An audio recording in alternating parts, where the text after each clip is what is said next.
नमस्कार मंडळी, मी आहे मेधा आणि तुम्ही ट्यून केलंय 90.4 ग्रीन FM आणि आपण ऐकतोय डॉक्टर्स रूम हा कार्यक्रम. मंडळी, सध्या थायरॉइड हा विषय थोडासा कळीचा मुद्दा झालाय असं म्हणायला हरकत नाही. कारण अनेक कारणांसाठी जेव्हा सगळ्या टेस्ट करायला सांगतात तेव्हा एकदा थायरॉइड पण चेक करून घ्या, तर त्याच्यामुळे तर हा प्रॉब्लेम नाही आहे ना, असं अनेकांच्या बाबतीत, विशेषतः लेडीजच्या बाबतीत तरी खूपदा होताना आढळतंय. आता जेव्हा थायरॉइडबद्दल आपण बोलतो तेव्हा मंडळी उद्याच म्हणजे 25 मे हा वर्ल्ड थायरॉइड डे म्हणून पाळला जातो आणि मी म्हटलं हाच विषय घेऊन आज आपण बोलूया, म्हणजे लोकांच्या मनामध्ये ज्या काही शंका आहेत त्या आपल्याला दूर करता येतील. आणि या सगळ्या शंकांचं निरसन करण्यासाठी आपल्याकडे आज आलेले आहेत अंतःस्रावी ग्रंथितज्ञ डॉक्टर अनिकेत कुंभोजकर सर. नमस्कार सर. नमस्कार मॅडम. सर, जेव्हा थायरॉइड हा विषय येतो तर तेव्हा लोकांमध्ये आजूबाजूला आढळणारी काही उदाहरणं असतात. म्हणजे एकेका व्यक्तीचं अचानक प्रचंड वजन वाढलेलं आहे किंवा अचानक कमी झालेलं आहे. मग असं होतंय तर बघा थायरॉइड तर नाही आहे ना, असं पण म्हटलं जातं. तेव्हा आपण सगळ्यांना सांगूया नेमकं थायरॉइड म्हणजे काय. कारण ही ग्रंथी आहे एवढं तर आपल्याला माहिती आहे, पण नेमकं तिचं कार्य काय असतं, ती कुठे असते आणि मग तिचं इम्बॅलन्स तिचा झाला की मग काय काय होऊ शकतं. मग यासाठी आपण सगळ्यांना सांगूया की थायरॉइड म्हणजे नेमकं काय. ओके, थायरॉइड ही आपल्या शरीरात काही महत्त्वाच्या ज्या ग्रंथी आहे त्या ग्रंथींपैकी एक ग्रंथी आहे. बरोबर. आणि ही ग्रंथी मानेच्या मधोमध फुलपाखराच्या आकाराची ग्रंथी आहे. त्याचे राईट लोब, लेफ्ट लोब आणि इस्तमस असे 3 पार्ट आहे. आणि ह्या ग्रंथीपासून काही घटक तयार होतात ज्याला आपण थायरॉइड हॉर्मोन्स म्हणतो. T3, T4 असे घटक हे तयार होतात. आणि हे जे घटक आहेत ते ओव्हरऑल आपल्या बॉडीच्या बॅलन्ससाठी हॉर्मोन्स, सगळ्या ज्या पेशी आहेत, सगळे जे अवयव आहेत, लिव्हर आहे, किडनी आहे, ब्रेन आहे, या सगळ्यांना फंक्शनिंगसाठी एक बॅलन्स आवश्यक असतो. आणि तो स्मूथ बॅलन्स थोडक्यात मेंटेन करायचं काम ही ग्रंथी करत असते. म्हणजे बघा मंडळी, इतकं महत्त्वाचं कार्य आहे या थायरॉइड ग्रंथींचं. मग आता जेव्हा थायरॉइड इम्बॅलन्स झाला मग त्याचे असे काही प्रकार आढळतात आपल्याला. हो, त्यामध्ये मुख्यतः हायपोथायरॉइडिझम हा कॉमन प्रॉब्लेम आहे आणि हायपर थायरॉइडिझम हा दुसरा प्रकार आहे. थायरॉइड ग्रंथीचे तसे बऱ्यापैकी 50 ते 100 वेगवेगळे आजार आहेत, पण आपण मुख्य जे प्रॉब्लेम आहेत ज्यामध्ये हायपो आणि हायपर हे 2 प्रकार मुख्यतः आढळतात. आणि त्यातल्या त्यात हायपोथायरॉइडिझम हा फार कॉमन आहे दोन्ही सगळ्याच एज ग्रुपमध्ये, from birth till geriatric age. आता हे सगळं ऐकत असताना आपल्याला असं जाणवतंय का की थायरॉइडचं प्रमाण वाढलंय? कारण आता काही वेळेला लहान मुलांमध्ये सुद्धा थायरॉइडचं प्रमाण आहे, वाढतंय असं कधी कधी ऐकू येतं. किंवा पूर्वी आम्हाला वाटायचं की फक्त थायरॉइड हा प्रॉब्लेम लेडीजमध्ये जास्त येतो, वय वेगळं वेगळं असेल, पण आता काही वेळेला पुरुषांमध्ये सुद्धा दिसून यायला लागले. मग तेव्हा एकदम धक्का बसतो, अरे म्हणजे नेमकं ह्याचं प्रमाण वाढलंय आणि कशा कशा पद्धतीनं वाढलंय, काय सांगाल? बरोबर. तर थायरॉइडचं प्रमाण वाढलंय असं म्हणता येईल, पण ओव्हरऑल प्रमाण वाढण्यापेक्षा त्याची जागरूकता वाढल्यामुळे त्याचं डिटेक्शन होतंय हा पण एक मुद्दा आहे. अच्छा. म्हणजे जसं न्यूटननी शोध लावला की ग्रॅव्हिटी असते, तर ग्रॅव्हिटी पूर्वी नव्हती का? होतीच, पण त्याला शोध लागला म्हणून आपण त्याला अवेअर झालो. बरोबर. तसं आजकाल सगळ्या नवीन टेक्नॉलॉजीमुळं, नवीन माहितीमुळं लोकांना थायरॉइड बद्दल माहिती आहे, त्यामुळे भरपूरदा त्याचं अनालिसिस केलं जातं. पूर्वी पण होता, पण मला असं म्हणता येईल की तरीही त्या अनुषंगानं सुद्धा थायरॉइडचं ओव्हरऑल प्रमाण वाढलंय. त्यामध्ये लाईफस्टाईल प्रॉब्लेम हा पण आहे. आणि कोविड नंतर मात्र बऱ्यापैकी ऑटोइम्युन डिसऑर्डर्स, म्हणजे थायरॉइडमध्ये मुख्यतः ऑटोइम्युन डिसऑर्डर्स हा प्रकार असतो. अच्छा. ऑटोइम्युन म्हणजे काय की आपल्याच शरीरातल्या प्रतिकार शक्तीच्या पेशी ह्या आपल्याच अवयवांच्या विरुद्ध काम करायला लागतात. बरोबर. मग त्या ऑटोइम्युन डिसीजेसचं प्रमाण ओव्हरऑल वाढल्यामुळं थायरॉइडचं पण प्रमाण वाढलेलं हे मोठ्या माणसांमध्ये दिसतंय. अच्छा. म्हणजे एकूणच हे 2-3 घटक त्याला कारणीभूत आहेत असं म्हटलं तरी हरकत नाही. आता काही मी मगाशी म्हटलं तसं मुलांमध्ये जन्मजात थायरॉइड आढळतो असं पण आपल्याला डॉक्टरांकडून आता ऐकायला येते. तेव्हा लहान मुलांच्या मध्ये सुद्धा तुम्ही ते थायरॉइड ग्रंथीचं काम व्यवस्थित होतंय ना, किंवा ती कशी आहे थायरॉइड ग्रंथी हे तपासा असंही सांगितलं जातं. हे नेमकं काय आहे? बरं, हे फार महत्त्वाचा मुद्दा. आणि आज मला वाटतं वर्ल्ड थायरॉइड डेच्या निमित्तानं आपल्या सांगली, कोल्हापूर, मिरज ह्या पूर्ण पश्चिम महाराष्ट्रात प्रत्येक घरात जर हा एक संदेश जरी पोहोचला की थायरॉइडचं लहान मुलांमधलं किंवा जन्मजात मुलांमध्ये काय नक्की प्रकार आहे किंवा जागरूकता काय, तरी आपला आजचा हा इंटरव्ह्यू सक्सेस झाला असं मी म्हणेन. कारण ह्याचं महत्त्व फार अनन्यसाधारण आहे. दर 1000 बाळं जी जन्मतात भारतामध्ये त्यापैकी एका दुसऱ्या बाळाला जन्मजात थायरॉइडचा प्रॉब्लेम असतो.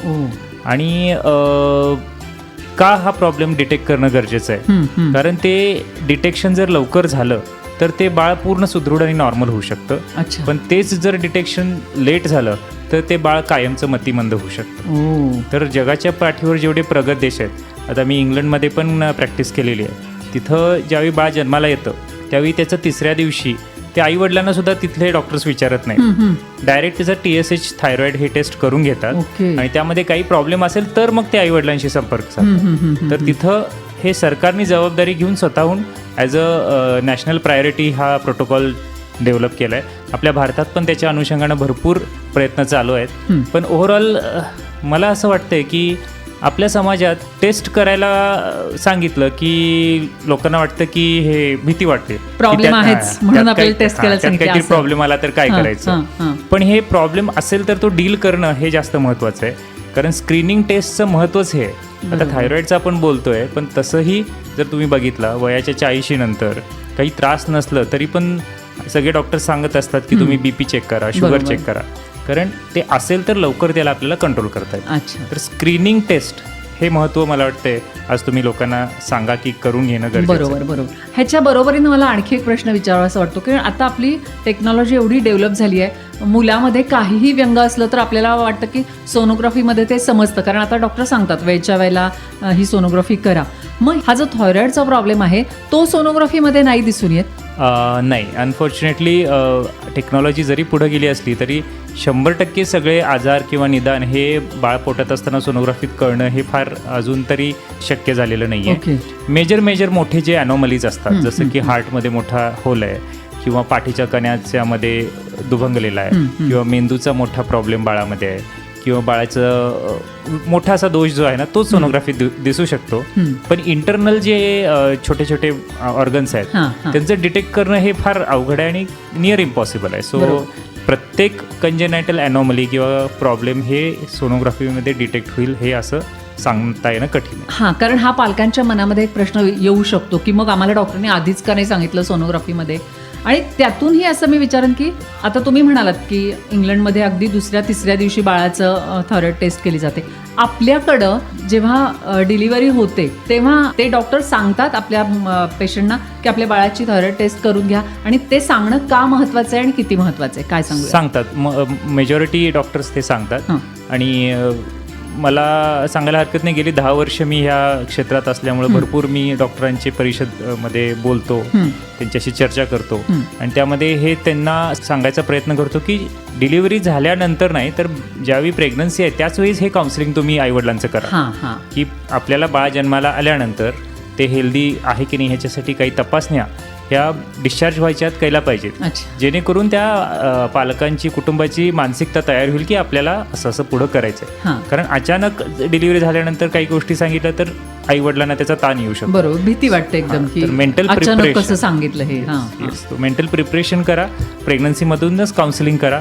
बेसिक काउन्सिलिंग ज्या गोष्टी आहेत ना त्यामध्ये त्या पेशंटना सांगणं फार महत्त्वाचं आहे. बेसिक ब्रेस्ट फीडिंग कसं करायचं आई, स्क्रीनिंग म्हणजे काय, बाळाची काळजी कशी घ्यायची, ह्या सगळ्या गोष्टी डिलिव्हरी नंतर वाट बघायची गरजच नाही. बरोबर, right from the pregnancy it should start. नक्कीच. आता तुम्ही म्हणालात की जे स्क्रीनिंग होतं त्यात पहिल्यांदा कळतं की बाळाला थायरॉइडचा काही प्रॉब्लेम नाही आहे ना. म्हणजे तुम्ही म्हणालात की लवकर निदान केलं की त्याच्यावर ट्रीटमेंट करणं पण सोपं जातं आणि मुलांमध्ये व्यंग येत नाही किंवा ते मूल मतिमंद किंवा ह्या गोष्टी होत नाहीत. तर आणखी काय महत्त्वाचं आहे की हे लवकर निदान करणं आपल्याला केलंच पाहिजे? Growth is the essence of life, right. म्हणजे आपण एखादं रोपटं लावतो ते सजीव आहे ह्याचं कसं आपल्याला कळतं, कारण ते वाढतं. बरोबर. सजीव आणि निर्जीव वस्तूमध्ये हाच फरक आहे की सजीव वस्तू ह्या ग्रोथ होतात. तसं जर आपलं बाळ जन्माला जे आलंय ते पूर्ण प्रॉपरली ग्रो व्हायचं असेल आणि सगळ्यात महत्त्वाचा अवयव आपल्या शरीरात आहे तो मेंदू. बरोबर. आणि मेंदू ज्यावेळी बाळ जन्माला येतं ना त्यावेळी मेंदू हे फार स्मॉल असतो, फक्त 34 सेंटीमीटर डोक्याचा घेर असतो.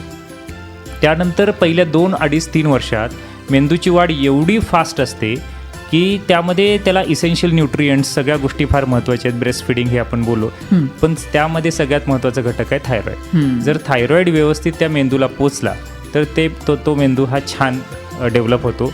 जर त्या मेंदूला थायरॉइडची कमतरता जाणवली तर त्या मेंदूवर दुष्परिणाम होतो. आणि ह्यासाठीच आपल्याला हे स्क्रीनिंग करून अर्ली डिटेक्शन करायचं आहे. कारण जर अर्ली डिटेक्शन केलं आणि ट्रीट केलं तर पूर्ण मेंदू त्या बाळाचा चांगला हा होऊ शकतो. बरोबर. आता यामध्ये पुन्हा काही शंका असतात की बाळाला ट्रीट तर करायचं आहे, मग ट्रीट करत असताना आपण जसं मोठ्या माणसांमध्ये गोळ्या देतो थायरॉइडच्या, तर त्या डॉक्टर बऱ्याचदा सांगतात की आता हे तुम्हाला थायरॉइडची गोळी लागली ना, ही लाईफ लॉंग घ्यावी लागेल. तसं आई वडिलांना वाटू शकतं की आता ह्याला ट्रीटमेंटची गरज आहे, ह्याला काही लाईफ लॉंग हे घ्यावं लागेल का? तर त्याविषयी काय सांगूया? तर त्यामध्ये वेगवेगळे प्रकार आहेत. कंजेनेटल हायपोथायरॉइडिझम आपण त्याला म्हणतो. त्यामध्ये there are 2 types, temporary and permanent. Okay. So सगळ्याच बाळांना काय आयुष्यभर डिटेक्ट झालं की औषधं घ्यावी लागतात अशी नसतात. त्याचं कारण आपण शोधतो त्यावेळी. तर त्यामध्ये वेगवेगळ्या टेस्ट असतात. टेक्निशियम स्कॅन नावाचा एक न्यूक्लिअर स्कॅन असतो, सोनोग्राफी असते, थायरॉइडचे टेस्ट असतात. तर आईला जर थायरॉइड असेल ना प्रेग्नन्सीमध्ये, तर त्याचा पण इफेक्ट बाळावर येतो. सो असे म्हणजे केस टू केस बेसिस. सो प्रत्येक पेशंटचं त्या बाळाचं थायरॉइडचं काय कारण आहे, त्याच्या आईचं थायरॉइड कसं आहे, ह्या सगळ्या गोष्टींचा विचार करून मग ते आपल्याला कळतं की टेम्पररी आहे की काय परमनंट आहे. So based on that we can decide की कायमचं द्यायचं आहे की थोड्या कालावधीसाठी. Okay okay. म्हणजे घाबरून जायची मंडळी गरज नाहीये की बाळाला थायरॉइड टेस्ट करायला सांगितलंय आणि जर ते पॉझिटिव्ह आला त्याचा रिझल्ट, तर त्याला जी ट्रीटमेंट करायची ती डॉक्टर ठरवत आहेत किंवा किती दिवसांसाठी करायची आहे किंवा त्याला लॉंग टर्म हवी आहे का शॉर्ट टर्म पुरणार आहे. त्यामुळे घाबरून जायचं काही कारण नाही आहे. ह्याच नोटवर एक ब्रेक घेऊया. ब्रेकनंतर पुन्हा आणखी काही गोष्टी आहेत मनामध्ये डॉक्टरांना विचारायच्या आहेत, त्या विचारूया. 25 मे रोजी होणारा वर्ल्ड थायरॉइड डे याविषयी, आणि थायरॉइड हा जो आजार आहे तर त्याच्याविषयी आपल्या मनामध्ये खूप साऱ्या शंका असतात आणि या शंकांचं निरसन करतायत अंतस्रावी ग्रंथीतज्ञ डॉक्टर अनिकेत कुंभजकर सर, जे आपल्याबरोबर बोलत आहेत. सर, आपण म्हणतो की मुलांमध्ये थायरॉइडची काही लक्षणं दिसतात किंवा थायरॉइड आहे की नाही हे कळायसाठी आपण त्याची आधी टेस्ट पण करतो, पण अशी काही लक्षणं जी दिसतात मुलांमध्ये की जी पालकांनी वेळीच ओळखायला पाहिजेत आणि मग त्याच्यावर ट्रीटमेंट करायला पाहिजे, काय लक्षणं? फार महत्त्वाचा प्रश्न आहे की भरपूरदा स्क्रीनिंग टेस्ट जर झाली नसेल तर त्यानंतर काही लक्षणं आढळले तरी सुद्धा पालकांनी जागरूक होऊन डॉक्टरांशी संपर्क केला पाहिजे. तर त्यामध्ये बाळाची जी कावीळ असते, नॉर्मली बाळ जन्माला आल्यावर थोडी कावीळ ही नॉर्मल असतेच, पण ती कावीळचं प्रमाण जर जास्त असेल किंवा ती कावीळ जास्त दिवस जर बाळाची कमीच होत नसेल किंवा बाळ दूध व्यवस्थित पित नसेल, बाळ सुस्त एकदम उठतच नाही, सारखं झोपलेलं आहे, किंवा बाळाची हालचाल एकदम स्लो जाणवते, बाळाला शी होत नाही आहे व्यवस्थित, बाळाचं पोट फुगलेलं आहे, अशा वेगवेगळ्या ज्या लक्षणं आहेत ह्यामध्ये आपण नक्कीच थायरॉइड असू शकतं असं एक शंका आलीच पाहिजे. आणि दुसरा जो एज ग्रुप आहे ज्यामध्ये ग्रोईंग एज जो पोस्ट इन्फन्सी आहे त्यामध्ये वजन उंची वाढत नसेल मुलांची, तर सगळ्यात महत्त्वाचं समजून घ्या की थायरॉइड हा जरी आजार हायपोथायरॉइडिझम सेम असला तर मोठ्यांमध्ये काय होतं की वजन जास्त वाढतं, जाडी वाढते, पण त्याचं लक्षण हे मुलांमध्ये वाढीच्या वयात उंची न वाढणं हा एक महत्त्वाचं लक्षण आहे. जर उंची व्यवस्थित वाढत नसेल तरी सुद्धा थायरॉइडची टेस्ट ही करून बघितली पाहिजे. अच्छा, असं पण होतं की म्हणजे घरात आई वडिलांची उंची बेताचीच आहे, मग त्यांच्या मनात शंका येते की अरे आपण दोघं पण उंचीनं कमी आहोत किंवा घराण्यात सगळे जरा असे बुटकेच आहेत, मग त्याची नाही उंची वाढत आहे तर इट्स नॉर्मल. तर अशा पालकांमध्ये सुद्धा थोडीशी टेस्ट केली आणि ट्रीटमेंट केली तर उंची वाढू शकते मुलांची. आणि तुम्ही हा मुद्दा जो मांडला की बाबा आई वडिलांची कमी आहे किंवा ओव्हरऑल जेनेटिक हिस्ट्री आहे, तर हे समजावून घेतलं पाहिजे की बाबा त्यांच्या ग्रोईंग एजमध्ये त्यांना काही ना काही डिफिशियन्सी किंवा काही हॉर्मोनल प्रॉब्लेम असू शकले असतील ज्यामुळे they ended up short. That doesn't mean की next generation should also suffer from the same short height. म्हणजे जर आपलं एखादं घराणं जर गरीब असेल तर त्याची पुढच्या सगळ्या पिढ्या ह्या गरीबच राहिल्या पाहिजे का? खरं आहे, तसंच आहे हे, म्हणजे थोडक्यात बरोबर आहे. आत्ता आपण जसं म्हणलं की उंची घराण्यात कमीच आहे, म्हणजे ठीक आहे अनुवंशिकताच आहे, आमच्याकडे उंची कमी असते, तसं या आजारामध्ये अनुवंशिकता असते, म्हणजे आईला आहे म्हणजे मुलाला व्हायलाच पाहिजे? नाही, म्हणजे व्हायलाच पाहिजे असं नाही, पण जर फॅमिली हिस्ट्री जर असेल आणि काही जेनेटिक रिस्क फॅक्टर्स असतील तर थायरॉइड व्हायची शक्यता वाढते. म्हणजे समजा आई वडिलांना दोघांना थायरॉइडचा प्रॉब्लेम आहे एखाद्या मुलाच्या, तर त्या मुलामध्ये नॉर्मल जे बाळ आहे ज्याच्या आईवडिलांमध्ये काही हिस्ट्री नाही आहे त्याच्यापेक्षा जास्त थायरॉइडचा प्रॉब्लेम होण्याची शक्यता आहे. So it is multifactorial disease, not direct genetic disease, पण रिस्क ही वाढते जर फॅमिली हिस्ट्री स्ट्रॉंग असेल थायरॉइडची, किंवा आई वडिलांमध्ये, आत्या मावशी अशा ह्यांच्यामध्ये जर थायरॉइडचं प्रमाण असेल तर यू शुड बी कॉशियस की बाबा तुम्हाला रिस्क आहे तर तुम्ही थोडंसं दक्ष राहिलं पाहिजे. हां, म्हणजे एकूण काय तर अनुवंशिकता आहे की नाही, जर अनुवंशिकता असेल तर तो योग्य पद्धतीने वेळच्या वेळेला तपासण्या करणं आणि डिटेक्ट करणं फार महत्त्वाचं आहे असं म्हणायला हरकत नाही. पण अशा मुलांमध्ये अशा काही आपल्याकडं स्टोरीज आहेत का, किंवा सक्सेस स्टोरी म्हणू आपण त्याला, की योग्य औषधोपचारानं त्या मुलाचं थायरॉइडचं काय जे प्रॉब्लेम होता तर तो पूर्णपणे बरा झालेला आहे आणि ते मूल आता नॉर्मली त्याची सगळी वाढ जी व्हायची आहे ती होतीये, असं काही आहे? आहेत, भरपूर सक्सेस स्टोरीज आहेत. म्हणजे आता मला सांगायला हरकत नाही की माझ्या प्रॅक्टिसमध्ये आता मी अशी मुलं मुली बघतो ज्यांना मी जन्मापासून आता बघतोय. अच्छा. तर त्यांचं डिटेक्शन ज्यांचं अर्ली झालं, ज्यांचं पहिल्या 14 दिवसाच्या आत थायरॉइडचं निदान झालं आणि त्यांना ट्रीटमेंट तेव्हापासून व्यवस्थित मॉनिटरिंग, त्याचं ग्रोथ कशी आहे त्यानुसार त्याची थायरॉइड बरोबरच बाकी ज्या गोष्टी त्या सपोर्टिव्ह झाल्या, त्या मुलींनी फार सुंदर प्रगती केलेली आहे. जे ते त्यांच्या अभ्यासात म्हणा, खेळात म्हणा, सगळ्याच सर्वांगीण त्यांचा विकास हा फार सुंदर मला बघायला मिळतोय. आणि ॲज अ पीडियाट्रिक एंडोक्रायनॉलॉजिस्ट मी जी प्रॅक्टिस करतोय त्यात मी त्यांचं ज्यावेळी हे 8-10 वर्षाचं ग्रोथ चार्ट ज्यावेळी बघतो आणि त्यांची जी सुंदर वजन उंचीची प्रगती झाली आहे, that is the most satisfying thing which I feel Wien ever I practice. की जे समाधान मला त्यावेळी मिळतं की ह्या 7-8 वर्षात ह्या मुलीचं एवढं सुंदर झालंय, त्याच्यापेक्षा दुसरं समाधान चांगलं मला नाही वाटत कुठलं असेल माझ्यासाठी. नक्कीच नक्कीच. म्हणजे असंही नाही की एकदा थायरॉइड पॉझिटिव्ह आली आहे टेस्ट म्हणजे मग ते आता आयुष्यभर त्याची औषधं घ्यायला पाहिजेत असं काही नाही. तर या मुलांमध्ये जर वेळच्या वेळेला ही सगळी टेस्ट करून घेतली आणि ट्रीटमेंट दिली योग्य ती, तर नक्कीच या मुलांची अतिशय उत्तमरित्या ग्रोथ होते आणि कोणताही प्रॉब्लेम त्यांना येत नाही असं म्हणायला हरकत नाही. आपल्याला विशेषतः आपण जेव्हा थायरॉइडबद्दल बोलतो तेव्हा. तर एकूणच काय सांगाल लोकांना तुम्ही की थायरॉइड ही जी ग्रंथी आहे तिचं शरीरातलं योग्य काम आणि ते काम तिनं योग्य पद्धतीनं करावं म्हणून ही टेस्ट करून जी काही ट्रीटमेंट असेल ती घेणं गरजेचं आहे. शेवटी आपण जाता हे काय ते सांगूया सगळ्यांना. बेसिकली मला एक महत्त्वाचा संदेश असा द्यायचा आहे की थायरॉइड म्हणल्यावर घाबरून जाऊ नका. कारण थायरॉइडबद्दल बागुलबुवा फार जास्त आहे की बाबा थायरॉइड म्हणजे फार मोठाच आजार झाला किंवा फारच मोठं संकट आपल्यावर कोसळले.